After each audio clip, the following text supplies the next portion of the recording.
What's up, everyone, and welcome into another episode of Goal Line Dynasty. Today, Tyler and I are talking about some QB2s that we're either buying or selling at current cost in those dynasty formats right now. You know, without spoiling too much, I'm going over guys like Geno Smith and Jared Goff today. Very weird commodities in the dynasty community right now. But before we get into the video, Tyler, how are we doing, buddy? I'm great, man.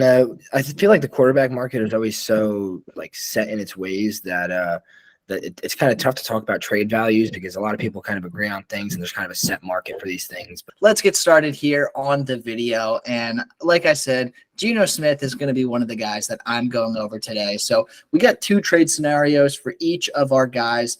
And Geno Smith currently ranked QB22 overall in the consensus right now. So a pretty back-end QB2.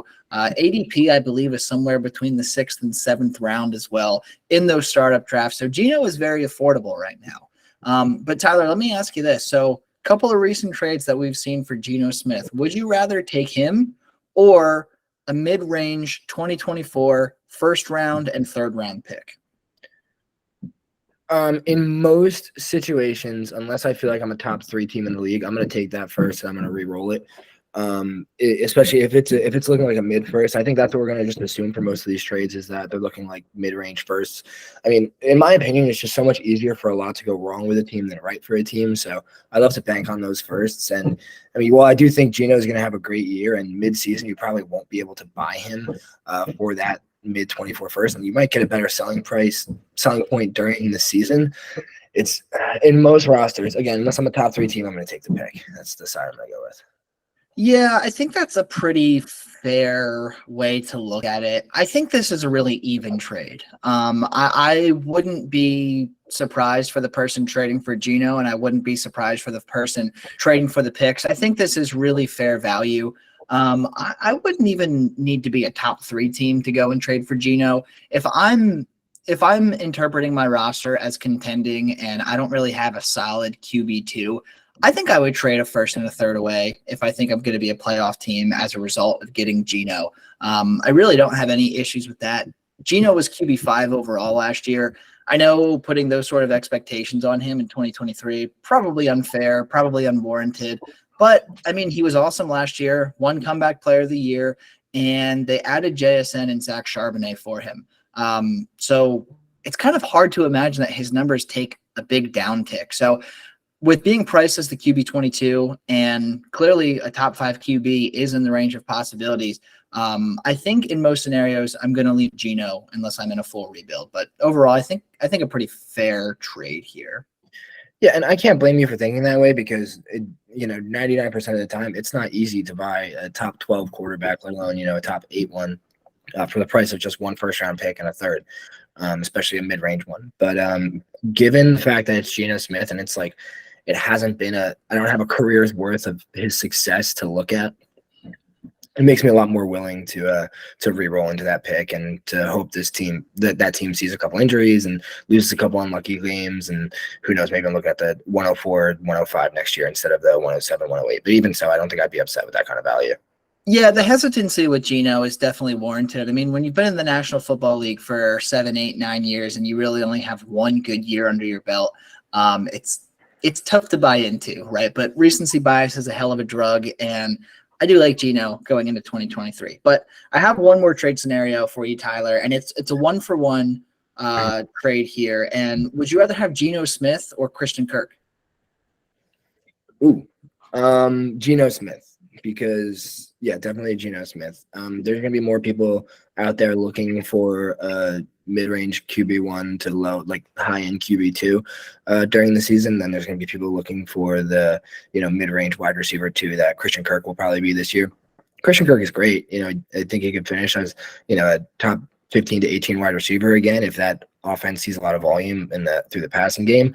But in general, when it's a close call, I'm gonna lean between 2 positions. I'm gonna lean the quarterback. When it's a close call between a position and a pick, I'm gonna lean the pick. That's just kind of the way I operate.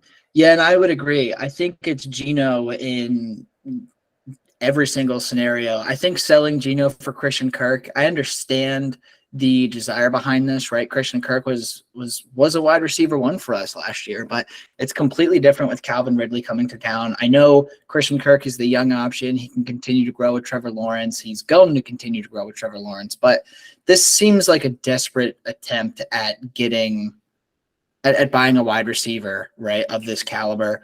So I'm going to take Geno every time. I think that when you want to make trades like this, it's not a good process. I know that there is a need to get a wide receiver, and yeah, you're probably not going to be able to, trading 1-for-1 Geno Smith, you're not going to net a guy like Jordan Addison or Brandon Ayuk or even Calvin Ridley as we bring him up, right? But don't sell yourself short. I would rather hold Geno and sell him for a larger return in the season if he's repeating how he was last year. Obviously, he could lose value if he doesn't repeat over the first few games, but it's safe to assume he probably will. But the thing with Geno and Christian Kirk, I mean, their ADP is separated by about 2 full rounds, right? So if you're going to make these trades, I know everyone values things differently, but look at current startup prices, right? If you're going to trade Geno Smith, who is a late 6th, early 7th round ADP, don't trade him for Christian Kirk, who's going at the beginning of the 9th round.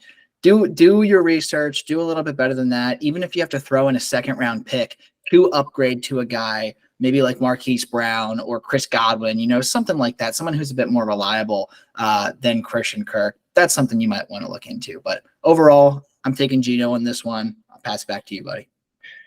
Yeah, definitely. It really feels like a trade that's just meant to fill a lineup spot. It feels like he's just trying to fill his last flex spot, and he had Geno kind of sitting there and just kind of made the move to make his lineup look pretty. And I wasn't a fan of it. Okay, so my first one here is going to be Dak Prescott. He's ranked as the QB 16 on Keep Trade Cut. It's wild to me. I completely disagree with it. But the first trade here is a big blockbuster one. Okay, so you have. There's a couple other really small pieces. I'm just going to narrow it down to the important ones. So we have Dak Prescott, Mark Andrews, and a 24 first. We'll call it mid. And we have on the other side, Pat Mahomes and Pat Freiermuth. So Dak, Andrews, and a 24 first for Mahomes and Freiermuth. Wow. I mean, wait, this is a 12-team start 9, by the way. 12-team. That's a massive trade. I mean, that's kind of what you need to trade away if you want to get Pat Mahomes. I think, as crazy as it sounds, I'm going to lean the Pat Mahomes side here. I like Dak. I do. I love Mark Andrews. I mean, there's not a bigger fan for fantasy purposes of Mark Andrews than me out there. But, I mean, dude, when you can get the number 1 overall desired player in all of Dynasty and you get Pat Freiermuth to boot, I know you're a big Pat F guy. I like him. He's probably my tight end 7 to 9 range. I have no problem ranking him there. He is at least a full tier, maybe even 2 tiers below Mark Andrews. But Pat Mahomes is in a tier of his own. And the fact that I can still get solid tight end play, even if I have to trade away Mark Andrews here, I think that really helps me. So if it was Dak, Andrews, and the mid first for Pat Mahomes, I'd be a bit more hesitant. Probably still would take the Pat Mahomes side. But I think adding in that tight end, that tight end 1 in Pat Freiermuth, I think it makes it a no-brainer. I'm taking the Pat Mahomes side. Now, I will say I am as surprised as you are that Dak Prescott is the QB 16 on Keep Trade Cut. I do think that's a little bit lower than he should be, but for what it's worth, in that startup that you and I did with everyone a couple of months ago, he was the QB 13, so taken off of our board. So really not too far off. Yeah, and it's a really interesting thing, right, when you look at startups, because I feel like when you're in the middle of a dynasty league that's been going for a while, if you're in the middle of the rookie draft, are you going to send Dak Prescott for the 104 or 105 and, get CJ Stroud, or are you going to want a piece back on top of that because that Dak's a good quarterback? But when it comes to startups, CJ Stroud is going ahead of Dak and all the rookie quarterbacks are going ahead of Dak. So I think it's an interesting thing to look at. I don't agree that he's the quarterback 16. There's not 15 quarterbacks that I would take ahead of him, but I do agree with you in terms of this deal for Mahomes and Freiermuth. In terms of Pat Freiermuth, I'm just going to say this really quick. If he even had 5 or 6 touchdowns last year, he would have been the tight end 3 overall for the entire season. So if you could even get a close return on the tight ends, and especially in a start 9, give me Mahomes there all day. So I'm with you on that. So for our next trade, going to be another blockbuster one with some stuff to decipher here, but it's going to be Dak and Jamar Chase for Trevor Lawrence, Michael Pittman, and a mid-24 first. And mind you, these are all straight from DLF, so they actually happened. I'm taking Dak and Chase. Really, no questions asked for me. I mean, Jamar Chase and Trevor Lawrence, they go right next to each other in a startup. If I'm picking 107 or 108, I probably do lean T-Law over Jamar Chase, but it's not by leaps and bounds, right? It's only because I can put him in as my quarterback position. But I value those two pretty much the same when it comes to Dynasty. And then Michael Pittman and what was that? What was the pick you mentioned? A mid-24 first. A mid-24 first. Michael Pittman and a mid-24 first for Dak Prescott. I mean, in my mind, that's probably a fair trade, right? Especially if the mid can be as early as maybe 104 or 105, that would be pretty cool. I'll assume maybe we're talking about 107 or 108, all things considered. But yeah, dude, I will gladly take the tear down from Trevor Lawrence to Dak Prescott if it means that it's Michael Pittman and a first to go up to Jamar Chase. I mean, that's a no-brainer in my mind, right? So it's kind of fair when I spell it all out, but just getting that positional advantage in Jamar Chase and still having a similar output between Dak Prescott and Trevor Lawrence, I think it kind of settles it for me. I'll take the Chase and Dak side there. Yeah, so I'm also with you. I mean, I think Dak and T-Law are close enough. I mean, I think last year Dak was being drafted at back end of the first, early second round in startups. I mean, he gets hurt last year and misses a handful of games. But I mean, this is a guy who's put up 400 points twice in his career and has been an elite difference-making quarterback. And he had 5 healthy seasons. Every single one of them you look at, he's been more than serviceable. He's been a top 10 quarterback, and he's even finished as a quarterback too back in 2019. So I know that it's a little bit of a different world when we have guys like Josh Allen and Pat Mahomes scoring 450 points. Now you're never going to finish as the quarterback too with only 400 fantasy points. But I mean, he still is definitely you can't tell me that Trevor Lawrence has that much higher of a ceiling than Dak Prescott. You can definitely convince me that Jamar Chase has a lot higher of a ceiling than Michael Pittman and that 24 first. So especially because I don't like the situation Pittman's in. If this was, I don't know, give me if it was Chris Olave, Garrett Wilson, obviously I'd think about it. I don't know, if it was one of those higher end receivers, I might lean the other way. But the fact that Dak and T-Law are so close in my mind is the reason why I'm going that way.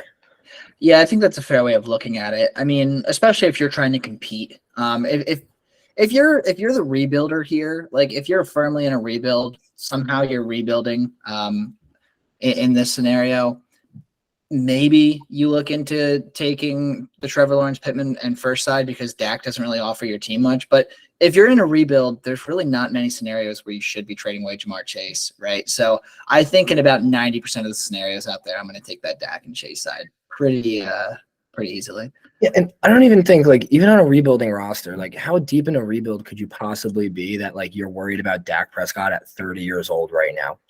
When people are starting guys like Aaron Rodgers going into year 40 or however friggin' old he is, I don't know, he's got 5 or 6 years left in my mind of playing quarterback until he gets to that Derek Carr or Russell Wilson range anyways. So the fact that those guys are still serviceable makes me not even worry about it in the rebuild. Just give me Chase all day.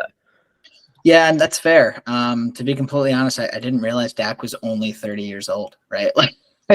That's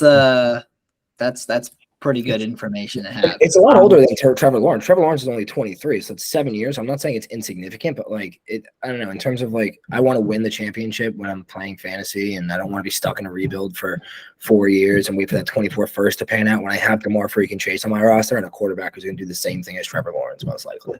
Absolutely. But I'm going to move into my next guy here. Jared Goff, not someone we've really ever talked about on this channel, to be completely honest. I can't name the last time you and I had a lengthy discussion about Jared Goff. Jared Goff, he was QB10 overall last year, right? Not too bad. Actually looked pretty good with Detroit and could be the quarterback of Dan Campbell's future there. So we'll see how that works out moving forward. But would you rather take Jared Goff and Aaron Rodgers? Interesting. Would you rather take Jared Goff and Aaron Rodgers or Jackson Smith-Njigba and Cortland Sutton. I think give me the two quarterbacks. Even though like in my mind I'm drafting JSN far ahead of both Goff and Aaron Rodgers, just in terms of like what you can trade those quarterbacks for when they're successful in the season is going to be a lot more than Jackson Smith-Njigba. Like he literally will have to be up to like Jamar Chase, CeeDee Lamb like level to get more than the return for those two quarterbacks that you're going to be able to get. I mean, it's so hard to go out there and really get 2 firsts for any receiver other than those guys. Like who like I can't like nobody really wants to send 2 firsts for Waddle unless it's like cause then you're out of picks. It's like I don't know. I'll always take the quarterbacks. I know it's close. I'm taking the quarterbacks. You can sell them for a lot more, regardless of how much I love Jackson Smith-Njigba. It's just the reality of what Superflex Dynasty fantasy football is, and that you're going to get more for the quarterbacks than the receivers because there's less of them to go around.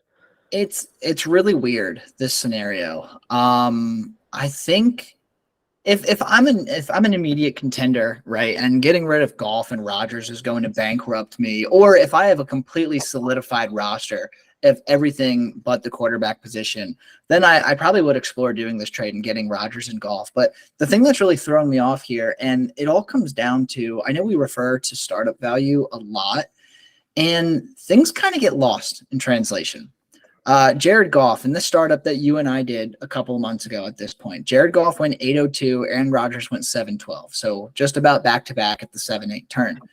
Jackson Smith-Njigba went 36 overall at pick 312, right? Like in the grand scheme of things, if you're sitting there on the startup draft and you have the last pick of the 3rd round, are you really going to sell that for the last pick of the 7th round and the 2nd pick of the 8th round? Probably not, right? But when you put names to these and you say, okay, I can trade my 21-year-old wide receiver and get 2 veteran quarterbacks, I'm probably only going to get 2 to 3 years out of both of them. But that's a really big lineup difference if you're missing depth or starters in general at the quarterback position. So I don't know if I have a concrete answer for this one. I think it just really depends on what situation you're in. But I think it's a really interesting return for JSN. I feel like it's such a bailout. Like imagine going into a rookie draft, only having the 106, you're bearing at quarterback, and then you get to send it for Jared Goff and Aaron Rodgers and just fill out that room. Like it feels like such a big bailout. Like I don't know, in what case are you going to be able to sell Jackson Smith-Njigba for 2 firsts plus? Not many. But in the middle of the season, am I going to be able to sell Jared Goff for a first and then like maybe 2 seconds? Like definitely. Am I going to be able to sell Aaron Rodgers for, 2 seconds or even a first? Definitely. Like, and then I combine that. Now I have 2 first in value. I have more than I'd ever be able to get for Jackson Smith-Njigba. So in terms of like the trade value on the market, I think like I'd have to go to the quarterbacks. I wouldn't just give both of them up for the 106 and Cortland Sutton. I'm barely considering Cortland Sutton really a part of this trade. I know his stock's kind of going up with Tim Patrick going down, but he's not a difference maker, and he's not going to really change my mind when it comes to filling out the room. If I could fill out a quarterback room on a needy roster like that for the 106 all day long. So before we move on to the next trade here, the only thing I want to point out, you're higher on JSN than I am. I'm not low on JSN by any stretch of the imagination, but I'm not as high as a lot of people are on JSN. A lot of people have him ranked very highly, and there were some people, maybe not anymore, but a few months ago, we're already crowning him like a top 6, top 7 dynasty wide receiver. A lot of people think that what you're buying in JSN this year is, this time next year, we're going to be looking at him in a similar light as we are to Garrett Wilson, right? So if we change it up, would you trade Garrett Wilson for Aaron Rodgers and Jared Goff if you need the quarterback position? I guess probably not, because he's already at that. Well, but even so, like probably, yeah. I mean, even if I'm like only a little bit needy, like if I'm a team that has like Kyler Murray and I don't have an absolutely barren roster at receiver, you can think about it. Garrett Wilson's going to score, probably 18 points per game this year if he, hits his ceiling around there. I mean, if you get those 2 quarterbacks, that's like 40 points per game to your roster. That's so much. I know I don't want to play it like redraft. Like, I love JSN. I honestly was trying to trade for that pick when he was going in the back end of the 3rd. I knew he was about to go, so I was trying to trade for it and take him there. But yeah, just in terms of what they can do for your roster, like I guess this is just a flaw in these values and in startup values. But like, no, would I ever recommend trading your 3rd round pick for the 7th and 8th round? No, but like, Yeah, there's not many situations where I'm not going to trade one receiver unless I know they're top 5 in Dynasty for 2 quarterbacks that are going to start for me. That's fair. That's fair. So I got a one more. This one will be hopefully a little bit easier to analyze because it's just 1 for 1. Are you taking in a trade Jared Goff or Austin Eckler? Ooh, I guess it kind of comes down to roster construction. If I am a team who just won the championship last year and I'm sitting there looking at my quarterback's room is already filled out. No, I do not want to give up the wins that Austin Eckler is going to replace, especially right now when we're going right into the season.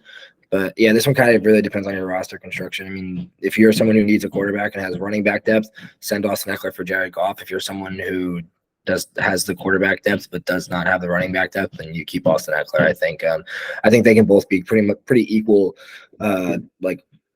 difference makers for you in most the standard PPR formats. People are playing 12 team start 10.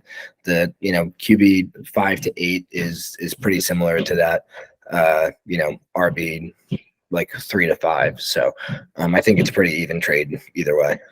I think I would easily take Austin Eckler, to be completely honest with you. I mean, he goes 5 rounds earlier in startups. Not to keep bringing up startup value because, I mean, startup value is significantly different than in-season value, right? So I hate to keep bringing that up. But just as a 1 for 1, I mean, Austin Eckler, they both played in all 17 games last year. Eckler outscored Goff by 82 points last year.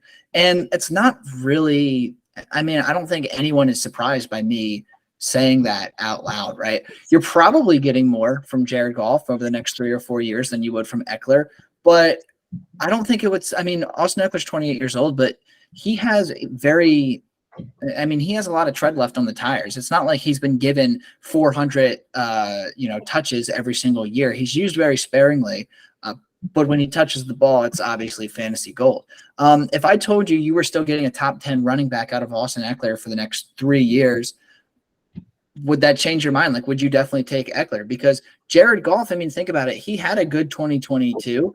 But if he goes out there and plays mediocre ball in 2023, I mean, there is no job security for Jared Goff, right? He just needs one bad season, and I think Detroit could replace him. So I think in a 1 for 1, Eckler scoring more points, I would argue that Eckler has more security on my fantasy team.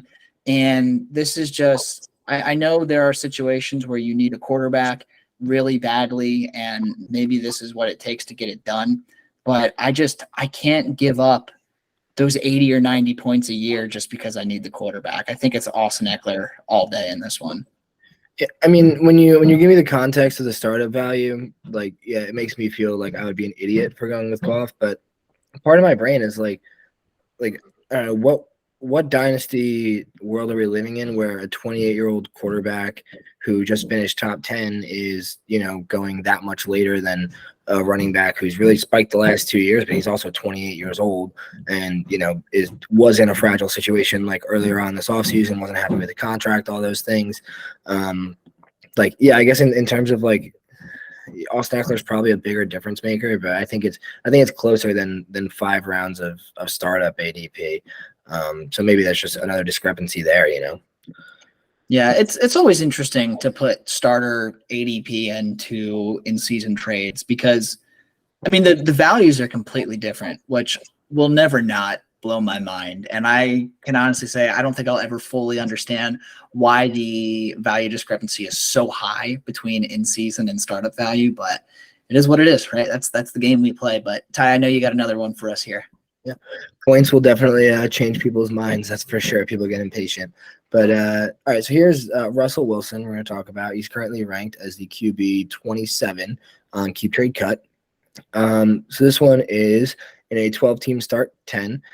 Russell Wilson and CeeDee Lamb or Lamar Jackson. Wilson or Lamb or Lamar Jackson. I'm gonna take Russell Wilson and CeeDee Lamb. Actually, kind of surprised that I'm doing that, but Lamar Jackson and CeeDee Lamb, they're both first-round startup picks, right? And Russell Wilson is 1 season away from playing himself out of a starting role, right? But I think that'll change in 23. We saw him improve greatly when Denver fired Nathaniel Hackett. I think Sean Payton is going to be a welcome sight Might start off a little slow while he's still adjusting, but I think Russell Wilson's going to rebound. I mean, historically, I mean, he's the opposite of Geno Smith, right? With Geno, we never saw anything until 2022. With Russell Wilson, we've always seen something except for 2022. I would bank on him bouncing back. I think that he's not going to give you the same sort of weekly upside that Lamar Jackson is going to, but you can dry your tears knowing that CeeDee Lamb is going to get you 18 or 19 points out of the wide receiver position. Plus, you just take into account that Lamar Jackson, he's a running quarterback, dude. How old is he now? He is 26. He's 26, which really doesn't sound like a lot. But when you look historically at running quarterbacks, I mean, we haven't seen one excel after the age of like 29 or 30, right? So Lamar has, with Russell Wilson's play and Lamar Jackson's play, now obviously over the next 3 or 4 years, I would much rather have Lamar Jackson than Russell Wilson. It's not even close. But you're probably getting a similar shelf life out of them. Like Lamar theoretically could take a massive step back for fantasy production by the time he's 29 or 30. CeeDee Lamb is what, 24, 20? He's 24 years old. You're having him in your wide receiver one spot for the next 6 to 8 years minimum. So I'm going to take the CD and Russell Wilson side over Lamar Jackson because I still have something for my QB room and I get a positional upside or positional upgrade, big upgrade at wide receiver. Yeah, I'm definitely with you. I mean, more than even just an upgrade, it's just straight up getting CeeDee Lamb. I mean, the fact that CeeDee's going like maybe 5 or 6 picks after Lamar in these startups and you're getting the later round quarterback, you're getting that quarterback. I'm fine splitting the bet, especially when it's, I don't want to call him an injury prone quarterback, but like you said, rushing quarterbacks do not last the same as these pocket passers in the league. So this one is actually quite interesting, and I think it's pretty fair. Russell Wilson, Devonta Smith for Kyler Murray. Okay, that's interesting. I gotta lean Russ and Devonta Smith. I have to. Kyler Murray. I mean, Kyler Murray's Kyler Murray. We know what he is. He's good. He's coming off an ACL tear. He's likely not going to be ready to play in 2023. And if he is, it's not going to be the Kyler Murray ball that we've seen. I would put him in a similar situation as I would with Lamar Jackson. I would love to have them on my fantasy team for the next 3 or 4 years. Don't get me wrong, but Kyler's not a bad passer. I mean, he's definitely a better passer than Lamar Jackson. Lamar Jackson's a better runner, but in terms of what I want for them from fantasy, it's kind of the same game for the most part. And I mean, right now, Kyler and Devonta Smith are so close in value for me, right? You have a top 12, top 13 dynasty wide receiver. Kyler Murray is currently ranked probably like QB 12 or 13 himself because of the injury. So I just think that that's kind of an even split for me, and getting to put Russell Wilson on top of it is kind of the difference maker. I feel bad that Russell Wilson is just kind of the throw-in right here, but that's kind of what he is, right? Russell Wilson as a QB2, no one is actively going out and getting Russell Wilson as a QB2, but if you can get him as the throw-in to replace the good quarterback that you're giving away, obviously when we're talking about like Pat Mahomes or Justin Hurts or someone like that, conversation is different. But yeah, I think Russell Wilson is a damn fine kind of piece to get on top if you're trading away a QB like this. So I'll take the Wilson and Devonta's side. See, in my mind, as like, if you're the Kyler Murray owner here, like you already waited out like the end of last year, you already took that hit, you waited out half the injury, and now you're gonna go tier down for a receiver. And again, I love Devonta Smith, and he goes right by where Kyler Murray's going in startups right now. But at the same time, I also see Kyler Murray sometimes going in like the early second in sharper leagues with people who I trust that know what they're talking about. I'm gonna have to stick with Kyler and just be patient, and I don't want to give up, especially if I have another like top 5 elite quarterback, or actually no, especially if I don't have another like top 5 elite quarterback, one of the Allen, Mahomes, Hurts, Burrow, Herbert, and maybe T-Law you could throw in there. If I don't have one of those guys, then I do not want to give up Kyler Murray and tear down to Russell Wilson when we're really just hoping that Russ continues what he did last year, like at the end of the season last year.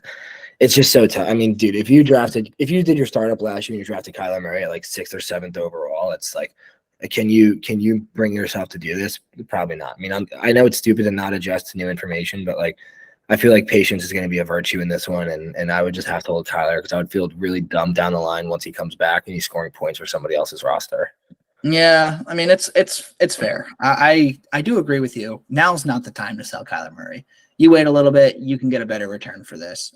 But as of August 22nd, 2023, I do lean the Devonta Smith and Russell Wilson side if I can use it for the upcoming season of 2023. Now, Tyler, I was gonna keep this video on the shorter side. I know we're probably about 20 minutes now, but we both prepared a third quarterback to talk about. And I feel like if we don't talk about it, we're just robbing the viewers of extra content, right? So let's do it. Let's get into our third guys.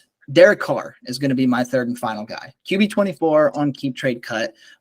First trade, very simple. Are you trading Derek Carr and the rookie 206? Mind you, I don't know who hasn't had their rookie draft at this point, but if you haven't, that's interesting. I would like to hear about that in the comments. Why have you waited so long? This trade actually just happened 2 weeks ago, so apparently someone hasn't had their rookie draft yet. But Derek Carr in 206 for the 109. For the 109.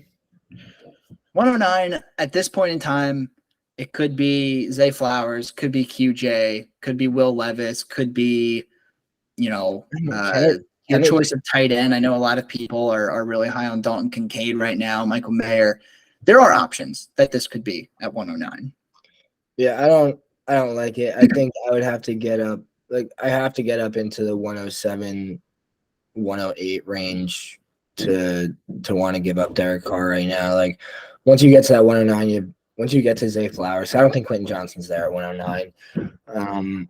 Yeah, once you get to Zay Flowers, like, I don't want to spend my quarterback to tier up from the 206 to that because I don't think there's that great of a tier break. But side note, I do have a rookie draft that's starting tomorrow because we had 2 orphans in the league that just got filled. So we do have a rookie draft coming up. So, well, that's fair. I didn't really keep into account the orphans that take a little while to be filled there. But to your point, I mean, I think I am holding the Derek Carr 206 side. I mean, Derek Carr looks like he could be pretty good for New Orleans. We've never been severely disappointed with Derek Carr as a fantasy quarterback. I mean, I know last year didn't go as anticipated, but I still stand by the fact that him getting run out of Vegas was kind of wrongful. I don't really think he deserved it after just one, I don't even want to say mediocre year, just kind of subpar year. I really don't think he was that bad in 2022. I think it would just fine for New Orleans. And to your point, I'm going to keep the Derek Carr side. The 109, best case scenario, you're getting Quentin Johnston, or if you're a Dalton Kincaid guy, you can get Dalton Kincaid, Zay Flowers, Will Levis, whatever. Probably not. I would trade Derek Carr away, maybe in a 1-for-1 for the 109. If the guy that I want at 109 is there, like, this is a trade I would make on the board, right? Like, when we're sitting at 109, I can see what's there. Maybe I'll consider it if I want the guy big enough. But trading away 206 as well, that doesn't make too much sense to me. So Derek Carr deserves more than we are giving him credit for. But I have one more trade for Derek Carr, and I've given you some easier ones. I actually have one that's a package for you now, so get ready. Would you take Derek Carr, Roschon Johnson, Damian Harris, and a 24-second? Or are you taking Bryce Young and Justin Ross? Bryce Young, Justin Ross. What are we talking about here? Bryce Young, it doesn't matter. I don't care. Those 2 running backs don't matter.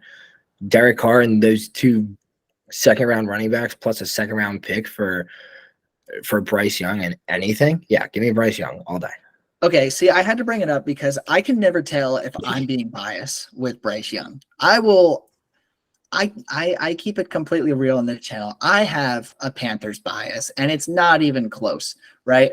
But it's not my fault that they draft guys that are exciting for fantasy football. It is what it is. At least I'm not toting any Panthers wide receivers right now. Like I tell you to get Terrace Marshall, but I tell you to get him in like the 19th round of your startup. Like I'm not killing anyone with this information, but okay, cool. I'm glad you agree. I thought this would be a no-brainer for Bryce Young, but I wanted to hear it from someone who really is unbiased. So yeah, if you can trade a back-end QB2, throw in some, dartboard running backs in the second round pick for Bryce Young. I mean, Bryce Young in a lot of leagues, even in the league that you and I started, right, that we did the startup a few months ago, Bryce Young went number 8. Not number 8 overall. He was the QB8, early second round. That's pretty damn good. So I'll take that any day. Yeah, all day. And I'm actually like almost unbiased, like completely unbiased, because I'm actually nervous about Bryce Young. Granted, I loved watching him in college. I think you make every throw on the field. The size is concerning for me, but in any world, any format, I would send Derek Carr and those 2 running backs, unless it is a 1.5 point per carry with, I don't know. I can't think of anything else. So yeah, give me bonus Bryce. Points for sharing the field with Josh Allen, right? So, yeah, exactly. Yeah, literally. Like, yeah, there's no world. Give me Bryce all day. All right, so this is Rodgers. Okay, all right, so we're talking about Aaron Rodgers now. Quarterback 23 on Keep Trade Cut, so slightly ahead of Russell Wilson. I think this one's kind of interesting. I think people are very low on this other quarterback that's involved in the deal. So pretty straightforward here. Aaron Rodgers in a first for Tua in a second. I would, I'm not the biggest Tua guy, but I'll take the Tua side here. You're getting significantly younger. You could argue that Tua will outscore Rodgers in 2023. I don't think that's a hot take at all. Yeah, give me Tua. I mean, he has Tyreek Hill, he has Jalen Waddle. I'm fine with trading my first round pick, going back into the second, and going from Rodgers to Tua. I mean, dude, you could argue that you could do this trade without throwing the second round pick in, right? Like, I think even Tua for Rodgers in the first. Am I saying that? Yep. Correct? Yeah. I think even Tua for Rodgers in the first sounds like a fair deal, right? I'll take the Tua side, which is weird because I never take the Tua side. Yeah, definitely. Especially if I'm considering that a mid first, and not something that's going to be like top 3. And not a lot of my teams finish top 3 unless I'm intentionally doing that. So I wouldn't send away my first. Yeah, give me Tua. He was on pace to be like the QB 3 or 4 last year until he got hurt. Explosive offense that's not going anywhere anytime soon. I don't care that Tyreek Hill's retiring soon. Tua was good before that. He's going to continue to be good. So I definitely would enjoy sending Aaron Rodgers in a first for Tua and a second, especially if I get that back. All right, so last trade for us here. Where'd it go? Where'd you go? It was Aaron Rodgers and Aaron Jones for DeAndre Swift in a first. So I know there's a lot of hate right now on DeAndre Swift. A lot of people are fading him because Kenny Gainwell is getting that hype out of there. But I still think DeAndre Swift's going to be serviceable. So which side are you taking between A-Rod and Aaron Jones or DeAndre Swift in the first? I think it just depends. If I think I'm contending, I'm taking Rodgers Jones. If I think I'm rebuilding, I'm taking Swift in the first. I think it's an even trade. I really do. I think Aaron Jones will probably easily outscore DeAndre Swift. Obviously, Aaron Rodgers, you're slotting into that QB2 spot that you probably need in this scenario. I think overall it's a fair trade. It's a well-conducted trade, I would say. If this first ends up becoming early, I would definitely regret trading away an early first for Rodgers and Jones. But assuming that it's mid to late, I think I'd be ultimately happy with it if Rodgers and Jones, rounds out my roster. So fair trade. Without having the context of a team, I'll probably take the Swift and a first side just because I believe in the talent of DeAndre Swift. I've always been a fan of his, but again, depending on the situation you're in, I think this is a pretty fair trade. I think this is pretty good value for those pieces. Yeah, I think it's because as I'm looking at it, it's like I'd probably rather have the first than Rodgers, even if that leaves a hole in my lineup. It's like, all right, I'll have to figure this out and make some other moves. And I'd probably rather have Aaron Jones over DeAndre Swift, even with the age right now. So yeah, I'm very evenly split on this one. That's why I brought it up to you. I was hoping you were going to pick a side and make it easier on me, but because I was just going to follow you. But yeah, give me the pick. I'll take the upside of what maybe somebody else thinks the pick will be, and try to get some value that way. Yeah, I mean, that's a good trade. You kind of, I don't want to say you stumped me with that one, but you kind of stumped me with that one. I really don't know what side I would lean on. It always feels like a cop out when I'm like, oh, if I'm contending, I'll do this. When I'm rebuilding, I'll do this. But I mean, it's true. We got to put that context into everything, right? Because I don't want to just outright advise someone to trade away DeAndre Swift and a first-round pick for Rodgers and Jones if the rest of your roster is in complete shambles. So always just like putting that context out there. Yeah, it's also like for me when it comes to first round picks, especially the ones that are in the very next year. Like so I don't typically enjoy trading for picks that are super far out, but like I'll take them, and it's not going to be deal breakers. I'll like use my patience and figure that out in the long run. But when it comes to those picks, it's like again I mentioned it earlier. It's easier for everything to go wrong with a team than for anything to go wrong with a team than for everything to go right. So I think, and especially when you're talking about draft picks too, like it's not just what you think of the player or what you think of the tier in the rookie draft, but the value that you get is based off what like anybody else thinks. Like you have 11 other guys in these leagues that are forming opinions that could think that Quentin Johnson is the next, Justin Jefferson. He very well might be, maybe, but like he might be the only one willing to pay that. And like people might not be willing to pay those same prices for Aaron Rodgers. So when you can liquidate for an equal value to picks, I think it's just always worth it because there's more fungible assets and easier to make moves with and fix your rosters and stuff like that. So picks can't get hurt. Picks can't get hurt. Yeah, that's true. That's true. Picks will always have that value. But that's going to do it for us here on Goal Line Dynasty today. Hopefully talking about some of these trade scenarios with these lesser desire QB2s can help you guys kind of figure out how we want to round out those lineups moving into 2023. Are we going to contend? Are we going to rebuild? Should we, utilize the current value of these QB2s to our advantage? So hopefully the context of this video helped you guys out a little bit. Tyler, before we wrap up, any closing remarks? Yeah, just glad we got to talk about these quarterbacks, and it's always fun talking to my buddy Mikey. Like, comment, and subscribe. Tell us why we're stupid. Tell us why I'm smart. Absolutely. Well, dude, yeah. Tyler, you're always smart, buddy. Unless we're against each other in a mock draft here, then I am always smarter. But anyway, that's going to do it for us here on Goal Line Dynasty. Thanks for tuning in. Make sure you hit that like, comment, and subscribe button and hit that bell notification icon so you know every time we upload as well. Thanks again. We'll see you next time.